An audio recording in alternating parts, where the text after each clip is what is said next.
Ito, ang tawag ko dito, patay na, pinipilit buhayin. Kasi nabayaran na siya nung last year. Sabi dito ng DPWH, 100% completed na to last year.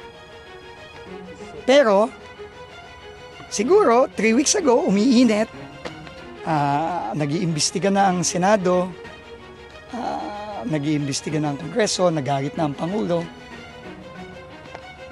Pinipilit buhayin yung patay. Wala na to ghost project ito Klarong-klaro na ghost project ito. Pero dahil lang sa mga pangyayari, hinahabol niya. And kausap ko din yung subcontractor, si Jojo. Kabalan ko ito. Kinontrata lang siya 3 weeks ago. 3 weeks ago. Bayad na to, tandaan nyo, bayad. July 2024, bayad na to. Naka-record sa DPWH, completed. Ito na ang pinakamagaling at pinakamabilis na contractor na nakita ko.